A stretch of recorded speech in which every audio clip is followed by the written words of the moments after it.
మతం మారితే కులం మారుతుందా అని. అది కాంగ్రెస్ పెద్దల్నే కడియం శ్రీ అడగాలి. మతం మారితే కులం మారదు కదా అని కాంగ్రెస్ పెద్దల్ని కడియం శ్రీ అడగాలి. మొన్నటి వరకు టీడీపీ, నిన్నటి వరకు బీఆర్ఎస్, ఇప్పుడు కాంగ్రెస్లోనే ఉన్నాడు కదా. అవును,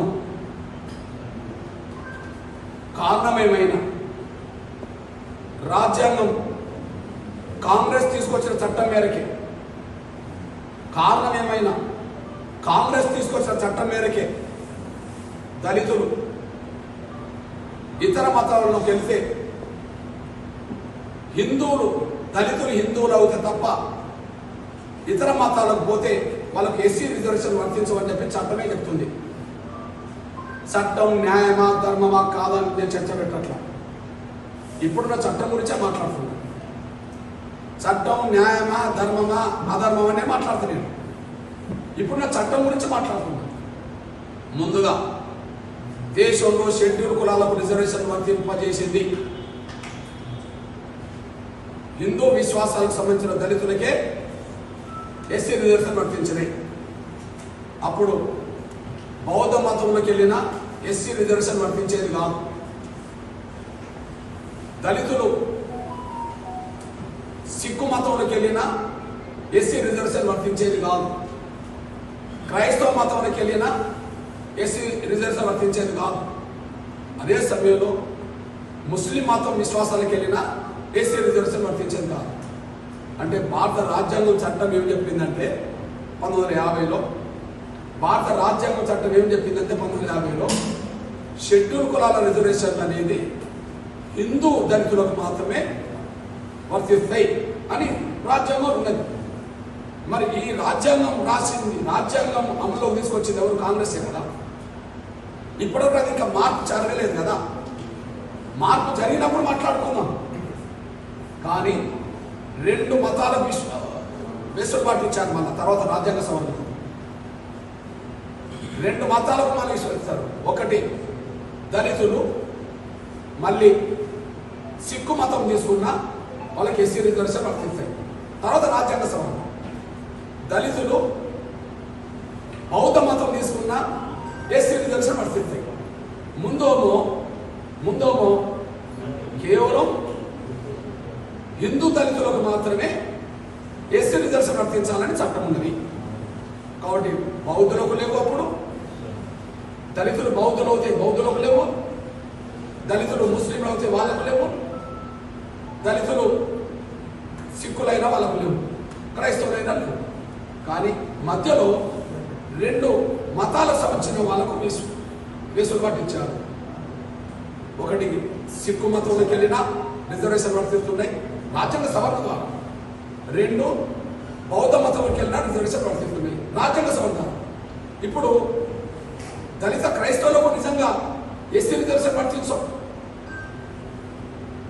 ఈ చట్టం తీసుకొచ్చింది ఎవరు? కాంగ్రెసే. ఇంకా వెసులుబాటు రాలే. దళితులు మహమ్మదీయ మతం విశ్వాసం తీసుకున్నారనుకో, ఎస్సీ రిజర్వేషన్ వర్తించవు. ఎగ్జాంపుల్, దళితులే 100% క్రైస్తవ విశ్వాసంలో ఉన్నారనుకో, వాళ్ళు ఒప్పుకున్నారనుకో బీసీసీకి వెళ్తారు. కులం మారింది కదా. దళితులు క్రైస్తవ మతం తీసుకున్నారు, అది అంగీకరించింది అనుకో, అవును మేము క్రైస్తవ మతమే తీసుకున్నాం అని అంగీకరించింది అనుకో, వాళ్ళు మాదిగలే, వాళ్ళు మానలే, వాళ్ళు ఇంకోరే. కానీ బీసీసీ సర్టిఫికెట్ ఇస్తారు రాజ్యాంగం ప్రకారం. అంటే దళితులు మతం మార్చుకుంటే కులం కూడా మారినట్టే. కులం అంటే కుల హోదా, సామాజిక హోదా మారింది ఇక్కడ. రాజ్యాంగం ప్రకారం చెప్తున్నాను. రాజ్యాంగం తీసుకొచ్చిందే, ఆ చట్టం తీసుకొచ్చిందే కాంగ్రెస్. నేను తప్పప్పుల గురించి మాట్లాడతలేను, కానీ ఉన్న చట్టం గురించి అయితే మాట్లాడతాను. అదే సమయంలో దళితులు క్రైస్తవ మతం తీసుకుంటున్నామో పీసీసీ సర్టిఫికెట్ వస్తుంది. కానీ అదే దళితులు మహమ్మదీయ మత విశ్వాసాలకు అనుగుణంగా పోయిండ్రు అనుకోండి, వాళ్ళకి బీసీసీ సర్టిఫికెట్ వర్తించదు, వాళ్ళకి ఓసీ సర్టిఫికెట్ వర్తిస్తుంది. అంటే జెండర్ సర్టిఫికేట్. అందువల్ల కావ్య నిజంగా ముస్లిం లా ప్రకారమే, ముస్లిం వివాహ చట్టం ప్రకారమే మ్యారేజ్ చేసుకుంటే ఆమె జెండర్కి వెళ్తాడు, ఆమె జెండర్కి వెళ్తాడు. ఇది నా మాట కాదు, రాజ్యాంగం చెప్తున్న ప్రస్తుత పరిస్థితి. ఇది నా మాట కాదు, రాజ్యాంగం చెప్తున్న ప్రస్తుత పరిస్థితి అనే విషయం కూడా మీరు దృష్టించుకుంటున్నాను. కాబట్టి మరి కడియం శ్రీ కూతురు ఒక ముస్లిం అబ్బాయిని ప్రేమించి పెళ్లి చేసుకుంటే హిందూ వివాహ చట్టం ప్రకారం మ్యారేజ్ జరిగిందా, ఆ ముస్లిం హిందూ విశ్వాసానికి అనుగుణంగా మ్యారేజ్ చేసుకున్నట్టు అవుతుంది. ఓకే, లేదా రిజిస్టర్డ్ మ్యారేజ్ జరిగిందా, ఎవరి విశ్వాసాలు వాళ్ళకు వర్తిస్తాయి. లేదా ముస్లిం వివాహ చట్టం ప్రకారం మ్యారేజ్ జరిగిందా, ఆటోమేటిక్గా ఆమె ముస్లింగా కన్వర్ట్ అయినట్టు ఉంటుంది. ముస్లింగా కన్వర్ట్ అయినట్టుగా ఉంటే వాళ్ళకి ఎస్సీ సర్టిఫికేట్ ఎట్లా వర్తిస్తుంది? నేను అనేది, నేను కోపంతో మాట్లాడతలేను, నేను ఆవేశంతో మాట్లాడతలేను. రాజ్యాంగంలో ఇప్పుడున్న పరిస్థితి మాట్లాడుతున్నాను, రాజ్యాంగంలో ఇప్పుడున్న చట్టం గురించి మాట్లాడుతున్నాను. ఆ చట్ట ప్రకారం మతమే మార్చుకుని ముస్లిం వివాహ చట్టం ప్రకారం కనుక వివాహం జరిగితే ఖచ్చితంగా ఆమె గెలుస్తుందని ఊహలో ఉన్నది. ఆమె తండ్రి గెలిచే ప్రసక్తి లేదు. కానీ మీరు ఓటేసి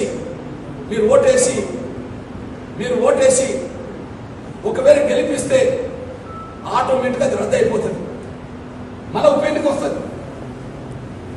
మత విశ్వాసాలకు సంబంధించిన విషయంలో మళ్ళీ ఉప ఎన్నిక వస్తుంది. మేము వదలం, రేపే మేము సూటిగా అడుగుతున్నాం, ఆమె వివాహం ఎక్కడ జరిగింది, ఏ సాంప్రదాయపరంగా జరిగిందో చెప్పాలి. రిజిస్టర్డ్ మ్యారేజా, హిందూ వివాహ చట్టమా, ముస్లిం వివాహ చట్టమా?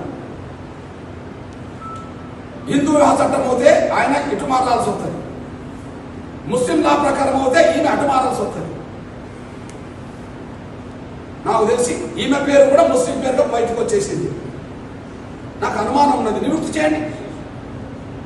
నీకు నిజాయితీ ఉంటే, చిత్తశుద్ధి ఉంటే, ధైర్యం ఉంటే నిజాన్ని నిరూపించుకో. మేము వదలం. ఖచ్చితంగా ఆమెకి ఎస్సీ ధృవీకరణ పత్రం ఎలా వచ్చిందో ఎంఆర్ఓ దగ్గర కలుస్తా, ఆర్డీఓని కలుస్తా, కలెక్టర్ని కలుస్తా, న్యాయపోవటం కూడా చేస్తాం. కడియం శ్రీని వదలం, కడియం శ్రీ కూతురు కూడా వదలం. 40 ఏళ్ళు మా దళితుల అవకాశం దోచుకున్న దొంగ కడియం శ్రీ మళ్ళీ మా అవకాశాలను దోషిపెట్టడానికి మన బిడ్డతో దొంగతనం చేయించే ప్రయత్నం చేస్తున్నాడు. ఎట్టి పరిస్థితిలో మేము వదిలే ప్రసక్తి లేదని కూడా మేము స్పష్టం చేస్తూ, మరో ఉప ఎన్నికకు కారణం మన ఓటర్లు కావద్దని, మరో ఉప ఎన్నికకు ఓటర్లు మన వరంగల్ ఓటర్లు కావద్దని చాలా జ్ఞానంతో, చాలా తెలివి కల నా వరంగల్ ఓటర్లు, చైతన్యవంతమైన నా వరంగల్ ఓటర్లు తీర్పు నిజమైన ఎస్సీ కాన్వాలకు కాకుండా, అంబేద్కర్ సాధించిందే ఎస్సీలకైతే, అంబేద్కర్ 100 ఏళ్ల క్రితం 80 ఏళ్ల క్రితం సాధించిందే ఎస్సీలకైతే, ఈ డూప్లికేట్ ఎస్సీలు వచ్చి ఎస్సీల అవకాశం పోసుకుంటున్నప్పుడు నిజమైన ఎస్సీలకు చైతన్యం ఇవ్వాల్సిన బాధ్యత అన్ని వర్గాల ఓటర్ మహేశ్వరి మీద ఉన్నదని కూడా గుర్తు చేస్తున్నాం.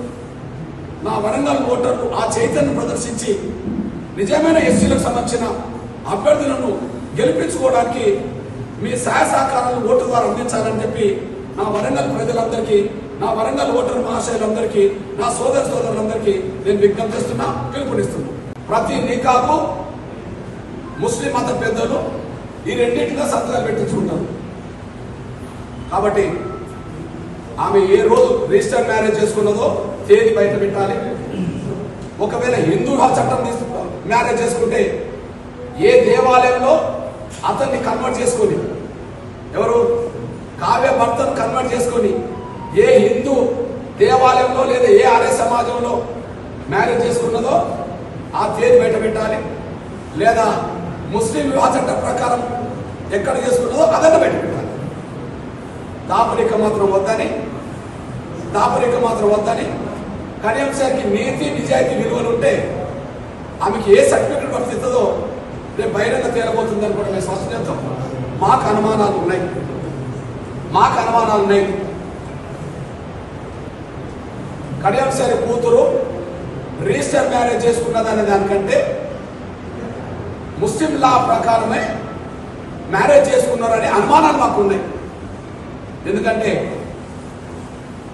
సాధారణంగా హిందువుల పేర్లు ముస్లింలకు సంబంధించిన మత విశ్వాసాలకు సంబంధించిన పేర్లు 100% వేరువేరుగానే ఉంటాయి. ఒక కృష్ణ అనే పేరు మహమ్మదీయ మతం చూపెడతామా? ఒక కుమార్ అనే పేరు మహమ్మదీయ మతంలో చూపెడతామా? ఒక నరేంద్ర అనే పేరు, ఓ సురేందర్ అనే పేరు, ఒక రాజు అనే పేరు మహమ్మదీయ మతంలో చూపెడతామా? చూపెట్టలేదు. మరి కావ్య భర్త పేరు ఏంటి అంటే ఫలాని ముస్లిం మతం సంబంధించిన అబ్బాయే కదా. పోనీ నీ పేరు ఎట్లా బయటపడ్డదో,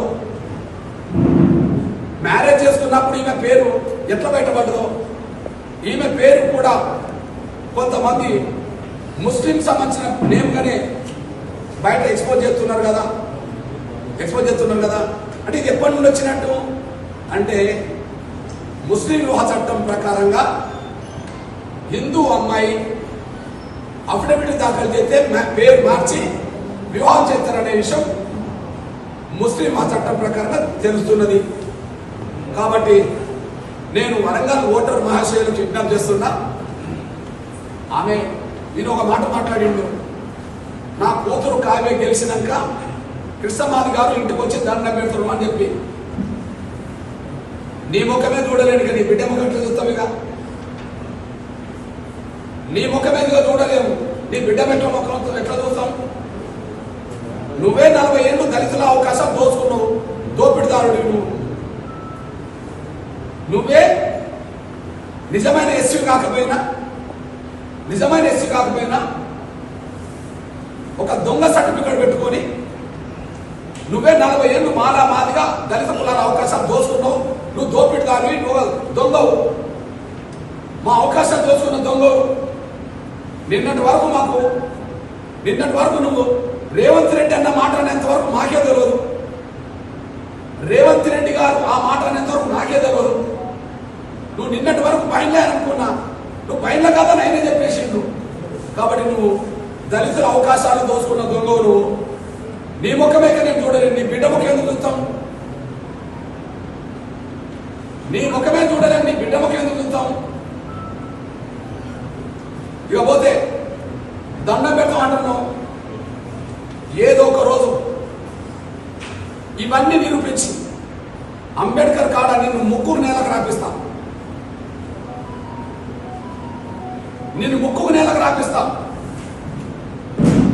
అంబేద్కర్ విగ్రహం దగ్గర తీసుకెళ్ళి, అయ్యా నేను ఎస్సీ కాకపోయినా, నా బిడ్డ ఎస్సీ కాకపోయినా 40 ఏళ్ళు నేను దళితులకు దోసుకున్నది తప్పైంది, ఇప్పుడు నా బిడ్డకు దోషి పెడతానని ఆలోచన రావడం తప్పైందని చెప్పి, ఇదే మన అంబేద్కర్ సెంటర్ ఎక్కడైతే ఉన్నదో అంబేద్కర్ సెంటర్ దగ్గరికి లాక్కెళ్ళి ముక్కుకు నేలకు రాపిస్తాయి వరంగల్ బిడ్డగానే.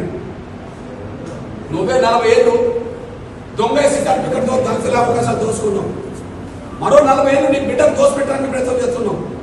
నీది ఎస్సీ కుల సర్టిఫికెటే చెల్లదు, మీ బిడ్డ మతం మారితే చెల్లదు. రాజ్యాంగం ప్రకారం చెప్తున్నా నేను. మీరు చట్టాలు చూడండి, రాజ్యాంగం చూడండి. 1950 రాజ్యాంగం ప్రకారం మాత్రం హిందూ దళితులకే రిజర్వేషన్ వర్తిస్తాయి. ఆ తర్వాత బౌద్ధ దళితులకైనా, ఆ తర్వాత మన సిక్కు దళితులకైనా వర్తింపజేసే విధంగా రాజ్యాంగ సవరణ వచ్చినాయి. ముస్లింలకు, క్రైస్తవులకు ఇంకా రాజ్యాంగ సవరణ రాలే. అంటే దాన్ని బట్టి కాంగ్రెస్ ఆ చట్టం తీసుకొచ్చింది. మరి ఇప్పుడు నేను ఆ చట్ట పరిధిలోనే మాట్లాడుతున్నా. నేను ద్వేషంతో మాట్లాడతలేను, చట్టం గురించి మాట్లాడుతున్నా. కాబట్టి కళ్యాణ సార్కి గుర్తు చేస్తున్నా, ఏదో ఒక రోజు నిన్ను నీ చేతనే తప్పొప్పించి నేలకు రాపించి, ముక్కుకు నేలకు రాపించే రోజు వస్తుంది. నీకు దండం పెట్టడం పక్క పెట్టు, నీ బిడ్డకు దండం పెట్టడం పక్క పెట్టు. నీ ముఖమే ఇక ముందు చూడలేము, నీ బిడ్డ ముఖం చూడడానికి మాకు అవకాశమే లేదు. కానీ ఏదో ఒక రోజు ఇవన్నీ బయటపడతాయి. ఏదో ఒక రోజు ఈ దళితుల అవకాశాన్ని దోచుకున్న దొంగగా నిన్ను అంబేద్కర్ దగ్గర తీసుకెళ్లి ముక్కుకు నేలకు రాపించే రోజు కూడా వస్తుంది. ఆ విషయం మర్చిపోద్దని చెప్పి నేను గుర్తు చేస్తున్నాను. ఇకపోతే వరంగల్ అన్ని వర్గాల ఓటర్ మహాశయులకు అప్పీల్ చేస్తున్న వరంగల్ బిడ్డ, వరంగల్ డెవలప్మెంట్ బాధ్యత నాది అని చెప్పాడు రేవంత్ రెడ్డి గారు. వచ్చి వరంగల్ డెవలప్మెంట్ బాధ్యత నాది అని చెప్పేశారు. నేను అప్పుడు ఒక సవాల్ ఇస్తాను, మీరు ముఖ్యమంత్రి అయిన తర్వాత తెలంగాణలో హైదరాబాద్ తర్వాత అతిపెద్ద నగరం అని వరంగల్ అని అంటున్నావు కదా, మరి అతిపెద్ద నగరమైన వరంగల్కు నువ్వు బడ్జెట్ ఎంత కేటాయించావు? నీ కొడంగల్ నియోజకవర్గ అభివృద్ధి కోసం ఎంత కేటాయించావు? ముందు అవి శ్వేతపత్రం ప్రకటించు. నీ కొడంగల్ నియోజకవర్గం కంటే వరంగల్కు ఎక్కువ కేటాయిస్తే నీ అభిప్రాయాన్ని నేను స్వాగతిస్తాను, నేను అభినందిస్తాను. కానీ అతిపెద్ద నగరానికి నువ్వు డబ్బులు కేటాయించకుండా నీ సొంత నియోజకవర్గం ఎత్తుకోవడానికి దీనికంటే ఎక్కువ డబ్బులు కేటాయిస్తే నువ్వు వరంగల్ ఓటర్ల దగ్గరకు వచ్చి వరంగల్ అభివృద్ధి గురించి మాట్లాడే నైతిక హక్కు లేదని, వరంగల్ ఓటర్లను ఓటైనని కోరే హక్కు లేదని చెప్పి నేను కోరి కేంద్రం బీజేపీ రాబోతుందని సూచనలు చేస్తున్నాయి. నేను కూడా విశ్వసిస్తున్నా, బీజేపీ అధికారం వస్తే, గౌరవ నరేంద్ర మోడీ గారికి అధికారం వస్తే, బీజేపీ అభ్యర్థిని గెలిపిస్తే, బీజేపీ అభ్యర్థి వరంగల్ అభివృద్ధి కోసం పాటుపడే క్రమంలో ఒక వరంగల్ పౌరుడిగా వరంగల్ నగర అభివృద్ధికి ఎన్ని కోణాలు ఉన్నాయో అన్ని కోణాల్లో ఆ అభివృద్ధి కోసం నేను కూడా చైతన్యత, నేను కూడా పాత్ర పోషిస్తానని చెప్పి ఒక కోణం కాదు, వరంగల్ నగర అభివృద్ధి కోసం ఎన్ని కోణాలు ఉన్నాయి. బీజేపీ అభ్యర్థి గెలిస్తే, ఆరూరు రమేష్ గెలిస్తే ఆయనకు తోడుగా నాకుండబడే కేంద్ర సంబంధాలను కూడా ఉపయోగించి నా వంతు పాత్ర పోషిస్తానని కూడా నేను చెప్పడం జరిగింది. అన్ని కోణాలకు దాన్ని వర్తిస్తుందని కోరుతున్నాను. అన్ని కోణాలు వర్తిస్తుంది, నా పాత్ర పోషిస్తాను. వరంగల్ పోటీ స్థాయిలో దర్యాప్తు అన్ని చేస్తారా? తీర్మాన్ మండలం లాంటి నాయకులు కూడా ఏమన్నారంటే, ఆరూరు రమేష్ ఒక కాంట్రాక్టర్, ఒక 10 ఏళ్ళు కూడా దోపిడీకి పాల్పడ్డారు, అటువంటి వ్యక్తిని సపోర్ట్ చేసుకుంటూ మిగతా అంశాలను దృష్టి పెట్టడం సబబు కాదని సందర్భంగా సమావేశం.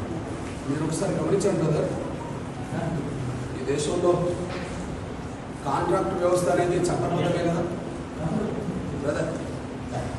సో డెవలప్మెంట్ ఎక్కడ జరిగినా కూడా కాంట్రాక్ట్ వ్యవస్థ అనేది చట్టబద్ధమే కదా. ఒక్కొక్కరు ఒక వ్యాపారం చేస్తారు, ఒకరు బట్టల వ్యాపారం చేస్తారు, ఒకరు నూనె వ్యాపారం చేస్తారు, ఒకరు ఇంకో వ్యాపారం చేస్తారు. చట్టబద్ధమైన వ్యాపారం. కాంట్రాక్ట్ వ్యవస్థ కూడా చట్టబద్ధమే కదా. ఒకరు ₹1,00,000 కాంట్రాక్ట్ చేస్తారు, ఒకరు 10 లక్షలు కాంట్రాక్ట్ చేస్తారు, ఒకరు ₹1,00,000 కాంట్రాక్ట్ చేస్తారు స్తోమతను బట్టి, ఒకరు ₹1,00,000 కాంట్రాక్ట్ చేస్తారు. కాంట్రాక్ట్ వ్యవస్థ అనేది గవర్నమెంట్ చట్టబద్ధమైన కాంట్రాక్ట్ వ్యవస్థ కదా పనిచేసింది. దాన్ని ఎట్లా తప్పుపడతాం? దొంగ సర్టిఫికేట్ తప్పుపట్టాలి కానీ కాంట్రాక్ట్ వ్యవస్థ ఎట్లా తప్పుపడతాం? కాంట్రాక్ట్ వ్యవస్థలో ఒక ₹10 సంపాదించుకున్నాడేమో, అవును సంపాదించుకున్నాడు, చట్టబద్ధమైన మార్గమే కదా. కాంట్రాక్టర్ అనే దాన్ని చట్ట వ్యతిరేకమైన ఎట్లా చేస్తారు? అందువల్ల విమర్శ పెట్టేటప్పుడు కాంట్రాక్ట్ వ్యవస్థ చట్టబద్ధమైన వ్యవస్థ, చట్ట వ్యతిరేకమైన వ్యవస్థ అనేది తెలుసుకొని మాట్లాడితే బాగుంటుంది. చట్టబద్ధమైన మార్గమే కదా.